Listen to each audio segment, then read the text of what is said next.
নমস্কার বন্ধুরা, অর্ণব কিডস চ্যানেলে সবাইকে স্বাগত। চলে এসেছি আজকে জমজমাট একটি রেসিপি নিয়ে।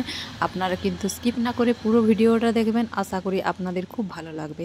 দেখুন, এখানে আমি নিয়ে নিয়েছিলাম আতপ চাল, প্রায় 2 ঘন্টা মতো ভিজিয়ে রেখেছিলাম, তারপর মিক্সিতে পেস্ট করে নিয়েছিলাম। আর এখানে দিয়ে দিলাম পরিমাণ মতো লবণ।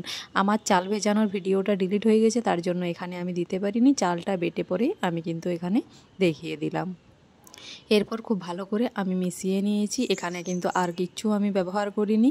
আর এর মধ্যে আমি 1 বাটি তুলে রাখলাম। এরপর এটার মধ্যে আমি দিয়ে দেবো ফুড কালার। দেখুন, আমি এখানে রেড কালারের ফুড কালারটা ব্যবহার করছি। সুন্দরভাবে আমি কিন্তু মিশিয়ে নিলাম কালারটা। দেখুন, আমার কালারটা দেখতে কিন্তু অসাধারণ লাগছে। আপনারা এখানে যে কোনো কালার কিন্তু ইউজ করতে পারেন।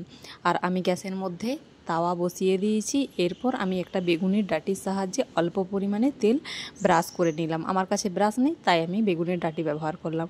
আর একটা বোতলের মুখ আমি ফুটো করে নিয়েছিলাম। তারপর এটাকে ওই রেড কালারের যে পেস্টটা বানিয়ে রেখেছিলাম সেটা ভরে সুন্দরভাবে আমি গোল মতো ডিজাইন করে ঘুরিয়ে দিলাম। তারপর ওটা যখন শুকিয়ে আসলো, ওর মধ্যে আমি যে বেটারটা গুলে রেখেছিলাম সাদা রঙের, সেই বেটারটা আমি সুন্দরভাবে ওটার উপরে দিয়ে চারিপাশে প্যানটা ঘুরিয়ে ছড়িয়ে নিলাম। দেখুন, আর যখন উপরটা খুব সুন্দরভাবে শুকনো শুকনো হয়ে এলো, তখন কিন্তু আমি এখানে যে ক্ষীরটা বানিয়ে রেখেছিলাম সেই ক্ষীরটা কিন্তু দিয়ে দিলাম। এই ক্ষীরটা আমি দুধ জাল করে চিনি দিয়ে খুব সুন্দরভাবে বানিয়ে নিয়েছিলাম। এরপর দেখুন কত সহজেই আমার কিন্তু পিঠেগুলো উঠে যাচ্ছে। পিঠেটা দেখতে কত সুন্দর লাগছে বলুন তো আপনারা, এটা খেতেও কিন্তু অসাধারণ লাগবে। এই পিঠেটাকে বউ সুন্দরী পিঠে বলে। এইভাবে আমি সব পিঠেগুলো কিন্তু বানিয়ে নিয়েছিলাম।